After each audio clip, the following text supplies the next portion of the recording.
loudly, please. Okay, so can everyone hear me? Yes. Yay! I won't speak too loud. So I'm Laura Watts, I'm at the IT University of Copenhagen, and in many respects I wanted to tie what both of you had to say back to the very first plenary. Matai, at the end of his talk, asked the question about why and how we should write our academic texts in such a way that people would cry. And I think for me this very much ties back to what you were saying, because what you're talking about to me is not activism in a small sense, is activism in the sense in which we are all participant and we all have effects, and particularly us, I'm going to use us in lots of terrible ways, I apologise, are participant through our field sites. My point is very simply that given the fact that we have been doing work to make people cry in academia, many people have for a long time, 20 or 30 years, if not more, and yet we're still standing here having this conversation. We've had this conversation a lot, 30 or 40 years, it feels to me. Many people have been doing the kind of work that you're talking about for a very long time. So my question back to us, we are academia, is that given that we know that people have been doing this, given that we all tend to understand what the resistances are, particularly through CRESC and SDS research, we know how knowledge gets produced, we know how journals work, we know about the auditing process, we know how the apparatus of knowledge making and the styles of literary reproduction we do to do that work. We understand these issues and we can talk about them and we keep doing so. So what is it that means that the kind of work that we're talking about here remains something that is sidelined? And we are the ones who are doing the sideline. It's not somebody else out of this room. We are academia, we have peer review. So these are the kinds of questions I want to raise because I think they're really important. What is it? I'm going to ask hard questions. Is it because we're frightened that our discipline is not going to be taken seriously? Are we frightened for our jobs? Are we frightened for our reputation? I don't know, I feel I'm being quite outspoken, but somehow I don't understand and I need some help. So there's an open question. Do either of the speakers want to respond? No, I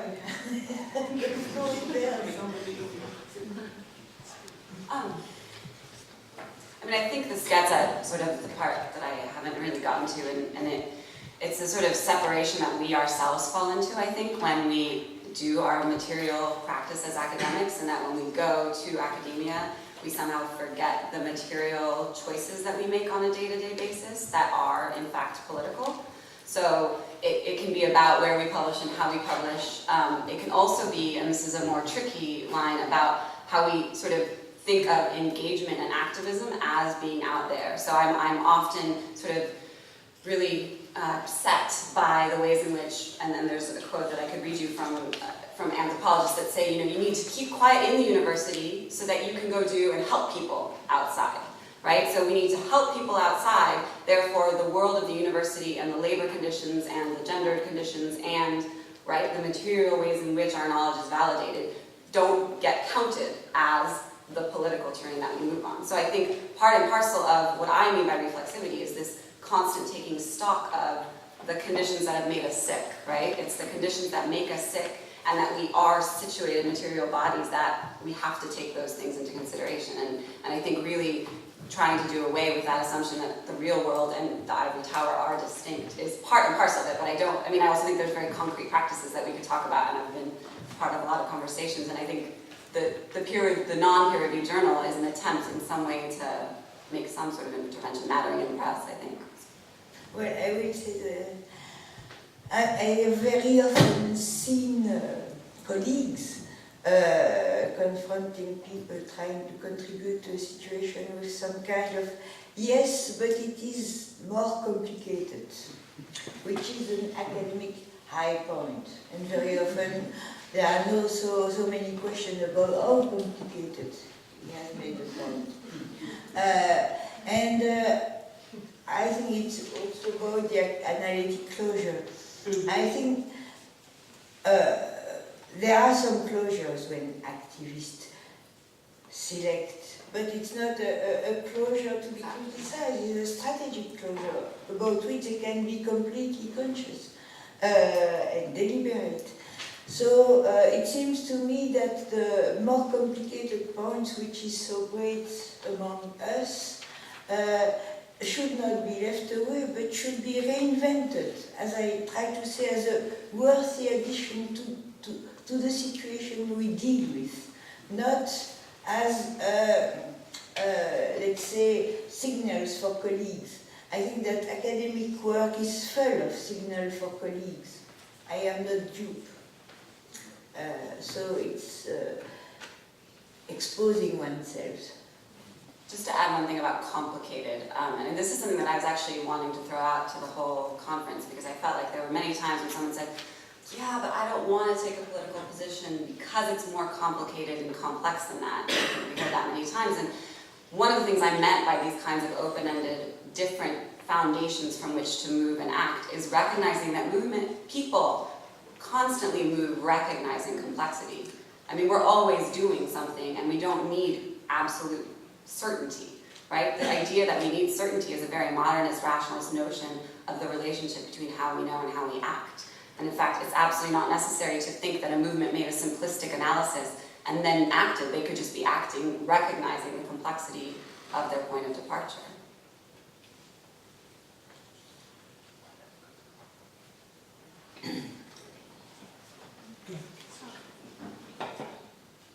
Yes.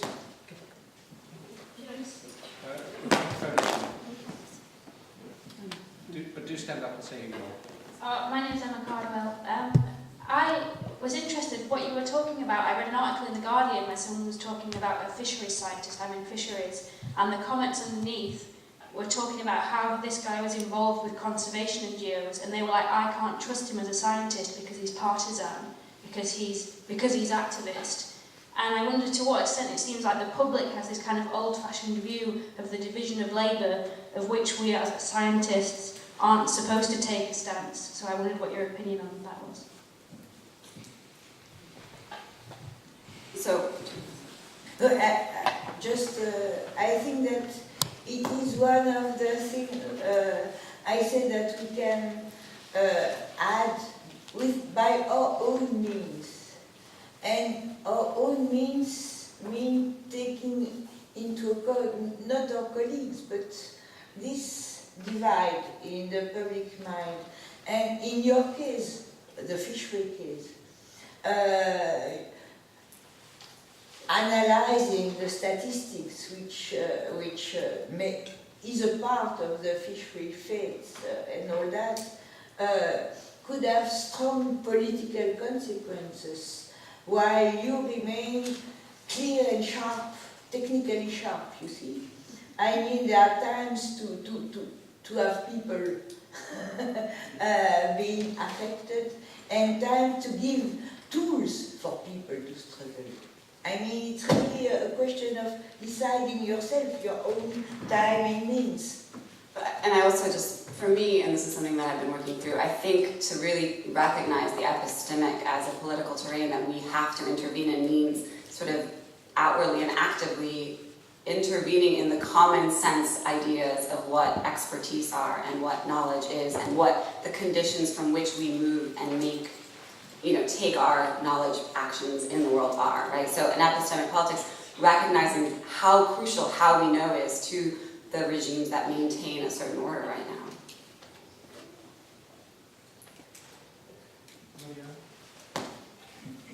Madame Universite of Oslo. I think it's a very interesting debate, but I'm also feeling that there's a silencing going on a rather big part of what I think about as politics, which is impact. And I must say that I come from Norway. We heard about Norway and the high level of trust and so on yesterday. So forgive me if it sounds very naive, but I believe that democracy sometimes works. And that activism is a very important part of any democracy, but it's not the entire part. And so there's a whole chunk of arenas here for impact, which are anything from informal discussions with ministers to arranging events which can inform particular strategically selected groups of people who are in position of power because of democratic processes of election, which means that I, as a scholar, must kind of step down from the idea of being elite or knowing best to using my knowledge in a particular way. I just want to bring this this into the debate, and I don't know if it complicates anything or how it works, but it's not, there's more to it than academia versus activism. Thank you. Yeah. I agree, and I think that's kind of both. I mean, we're trying to like undo that divide and show how that it's more of a set of practices and what the work of intellectual work or the epistemic can be everywhere. And while I would agree that sometimes democracy works, I would also say that given the amount of belief we have in representative democracy, it doesn't work a whole lot of the time as well, and that's not the common sense out there. So, I mean, I think part of this way of thinking about the world is more of a both and than an either or. So it doesn't mean to completely reject the state and those majoritarian versions of the political, but it does mean to decenter them as being the only possible legitimate ways of doing things. And I think we really need to take that more seriously, because as I was trying, I mean, the realpolitik or the infernal alternatives that we often sort of find ourselves stuck between is like, oh, I have to vote for Obama because, you know, the other option is terrible, and that we tend to fall into things like that often. So sure, democracy sometimes works, but is it really what we should like believe in and spend all of our time working on? I don't know if that answers the question. I don't know if you want to add anything.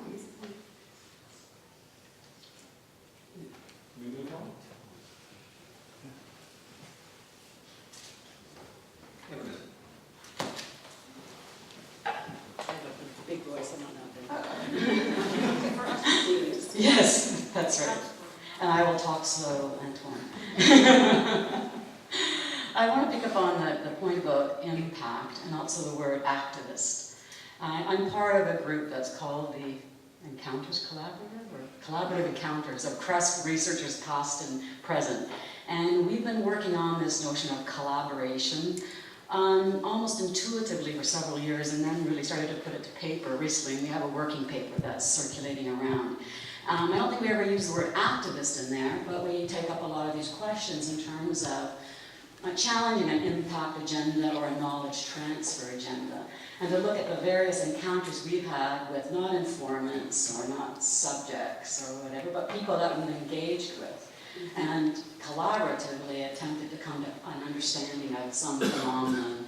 And these are people from all kinds of walks of life. Now, these have been very small initiatives, coming back to, I think, Laura's point about, you know, what have we been doing? I think a lot of us, as you say, have been doing lots of small things that perhaps we don't call activists, but been experimenting with how we can challenge those divides in various ways, and also perhaps very slowly and modestly, you know, in our own practices, not buying into having to demonstrate impact in the way in the knowledge transfer agenda, etc.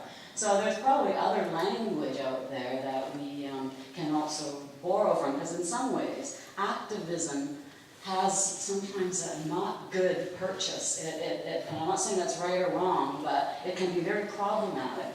When you talk about collaboration, it kind of shifts the debate a bit. I'm not saying to abandon it, but maybe we need to also expand our repertoires or vocabularies for sort of different ways that one can do the kinds of things which I completely agree with, and experiment and be open to those kinds of experiments, however small they might be. And now, Laura. I would say that speaking about activism is not something I would have done anywhere else but here. Meaning about researchers, maybe. But I think it may be something like a password, you know. I think that in our world I am less optimistic than you about functioning democracy, about things that matter, I mean. I think that you start very quickly being an activist, because without using the term. So it means really that how to resist, and not to individually protect oneself, but how to resist as a collective problem and concern is already in our time, I would say, activism.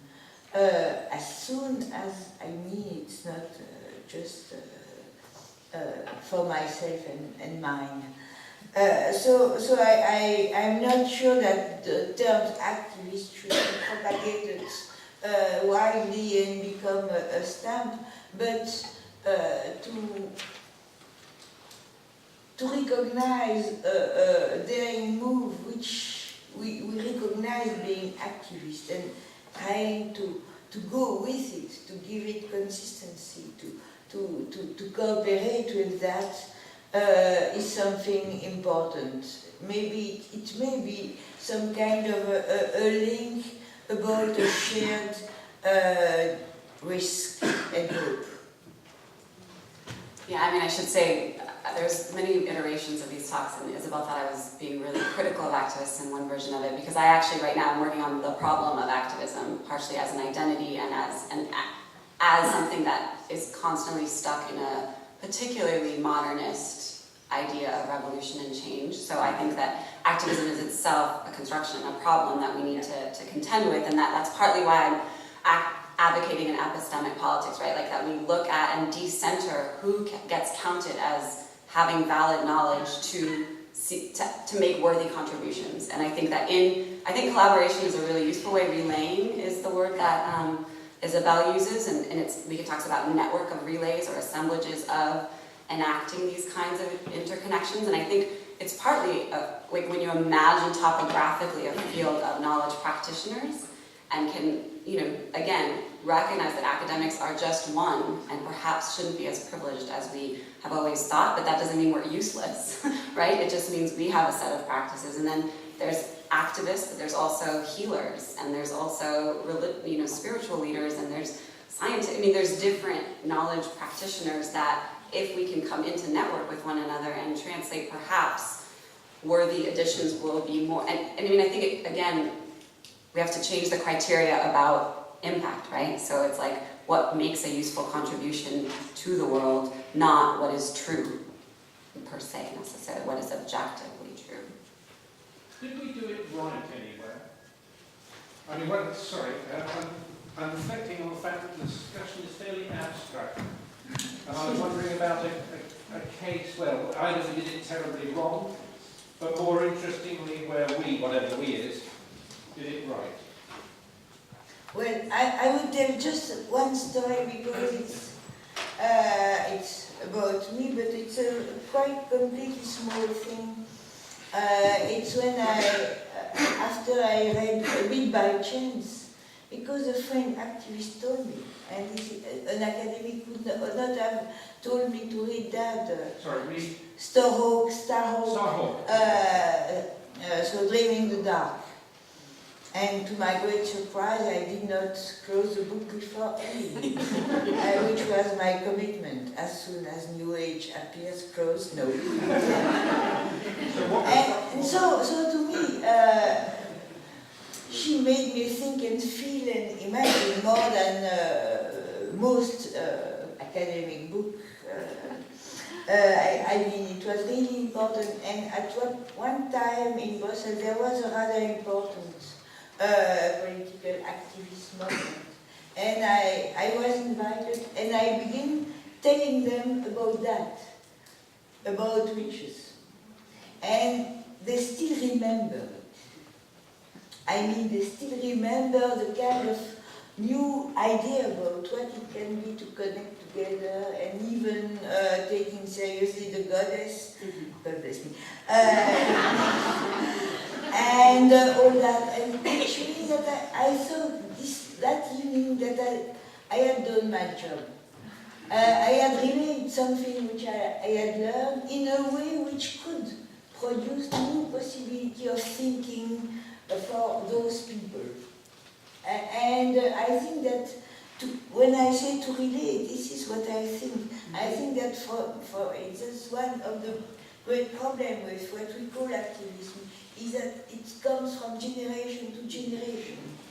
Already, those people of the Seattle event are part of the prehistory.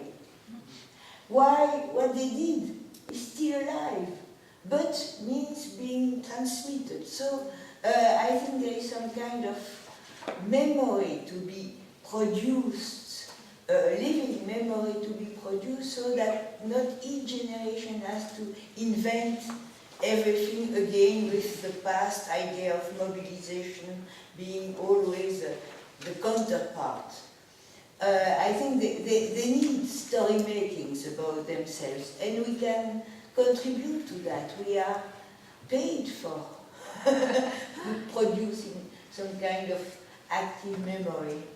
Yeah, I mean, I think I would just agree. The story, I mean, the generating more narrative and meaning making in which people, something that I've struggled with is how practices can exist and people sort of viscerally understand them as exciting and groundbreaking, and yet when we don't have that cognitive way of explaining or understanding in some way what was radical about it, what was powerful about it, often it's just this feeling like a whoosh, you know, like a high or something. The narratives and the stories help reinforce it, help generate it, and it doesn't have to make it stuck, right? I mean, part of the thing about the legacy of Marx, which is so powerful, is that we often refer back to it, and now we're generating new lexicons, and I think in the generation of new lexicons, like whether it's the term of reclaiming or becoming woman, there definitely is a generativity, and I've had similar experiences, not quite as powerful, but I definitely think if you shift your definition of what the point of a philosopher or a knowledge producer is to making other things possible, then yes, there are definitely a lot of moments that we're getting it right, but I think we have to continue. I mean, and I would also think it is missing to me narratives of what people saw as a success, I mean, and but also what they could live as a failure, producing what can be learned about those failures, because again, young generation come as if they had to invent everything. There are some traps which have already been described, and with which you can think. It's why in capitalist sorcery they need recipe. Recipe is not something to obey, it's something to accommodate. I mean, I also think that failure thing is a very important one, just because if we're serious about shifting how we understand the terrain of the real, I mean, that is something that perhaps academics who have read a lot about other ways of understanding politics and reality can help translate or make feel more substantial. Because one thing I'm watching is an activist depression happen after you have a moment like Seattle, and then you have moments of like reversion back to what we already knew. Oh, we need to just have a more traditional macro-political approach, instead of recognizing that a molecular, non-linear process will register at a different temporal spatial register, right? Like it just will be different. And we need to actually be able to help support that narrative and that explanation, or not explanation, resonance. So I think our time sadly is up. We're learning, or I've learned about stories of success and failure, the importance of narrative, new kinds of narrative. The term collaboration, indeed, it's been worked on in CRESC by a lot of others. With another piece of vocabulary, experiments, activism, maybe not a word, whoever used, Isabelle, I don't know. Words that I know you've written about, or you've both written about, but haven't necessarily come out here. Careful with style, like ritual. Your use of vocabularies like sorcery and rituals for resisting the paralysis of sorcery. I find recipes. Thank you for logging that one in right at the end of the conversation.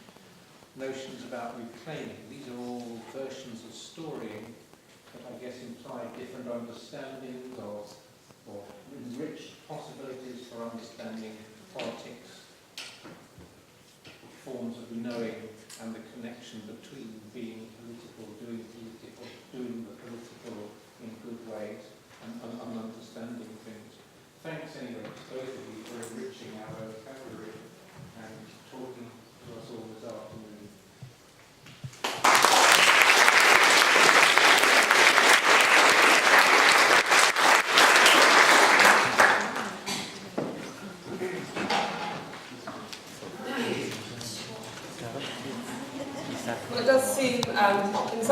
seems ages since Wednesday morning when I introduced Matthias and we started our conference. In another way, of course, it's just over in a flash. Really, I just wanted to say that I hope basically in the light of this conversation as well that the conference has kind of provided a space for creative encounter for people. And while I'm sure it's been exhausting because it's quite relentless, I also hope that somehow it's given you energy to find your own means to stay creative in the coming weeks and years.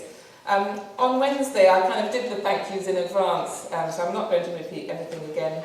Obviously, we're very grateful to John for all his organisation and to Susan Hogan and the teams. I did just want to reiterate thank you to the Journal of Cultural Economy for their support for this conference because, again, although I said this on Wednesday, apparently somehow it managed to fall off the programme, so that if you were taking it and looking back, I'd like you to remember that they were supportive. And thank you also to the plenary speakers and to all the delegates who've been prepared to travel and energised our discussions and started new conversations. So I don't know how much you all know about CRESC, but we have one more year only of our funding. This is a fixed-term venture that we're engaged in. And so next year will be, this time next year, our final conference. On the brochure that you were given, the kind of CRESC newsletter, the agenda for our final conference is set out on the back page. It's power and social framing. We're going to try finally to actually address head-on the main question of what is social and cultural change and how might we, after 10 years, try to describe and discuss how we have approached this. It's going to be held in Manchester, that conference, and I very much hope that we'll see all of you and many more people there as well. So thank you very much, and see you next year.